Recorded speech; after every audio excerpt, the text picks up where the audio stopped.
Hey, salut tout le monde! Nouveau vidéo! Aujourd'hui, on s'enligne en Australie.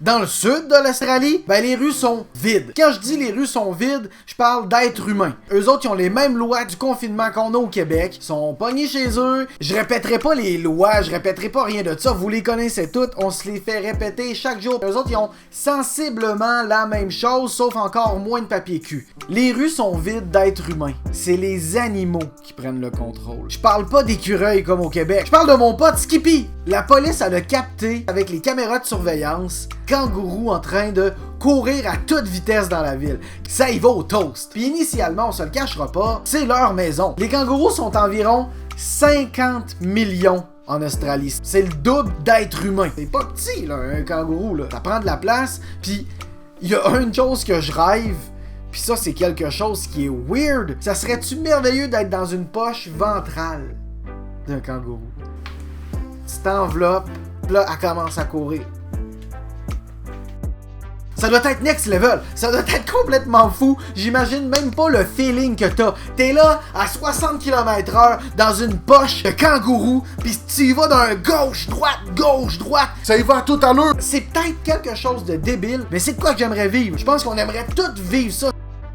Ce sentiment d'apesanteur, courir d'un bord puis de l'autre, c'est malade, ça me dépasse. Mais le point n'est pas comment que je me sens, n'est pas pourquoi je veux être dans une poche ventrale de kangourou. Non, il y a trop de kangourous, puis ça l'engendre un problème. Puis le problème, c'est que sur 20 000 collisions automobiles environ par année, il y a 80% que c'est les kangourous qui sont en tort. Quand je dis en tort, c'est le kangourou qui a jumpé sur la bagnole. Imaginez, à un moment donné, je suis sur l'autoroute, puis là, je roule un bon 105 km/h sur le cruise control, complique pas la vie. Je suis dans la voie de droite, je laisse la voie de gauche aux autres. Allez-y vite, ça me dérange pas. Moi, je reste dans ma voie de droite, j'étais à 105 km/h. Et là, je pogne une moufette. Et là, my God, ça sent mauvais. J'ai mis mon clignotant, je me suis mis dans la voie d'accotement et je suis débarqué de ma bagnole pour voir qu'est-ce qu'il en était de ma bagnole et de la moufette qui était quelque chose comme 50 pieds plus loin. Ma bagnole, elle a rien, c'est normal, c'est une moufette, là. J'ai pas pogné de quoi de trop gros, là, mais elle sent l'iode, c'est ça, y a aucun doute, ça sent mauvais. Je marche, je m'en vais voir l'état de la moufette,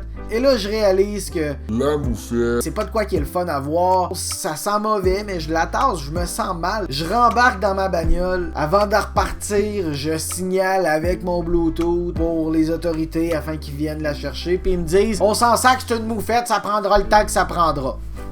Tu sais, j'ai essayé.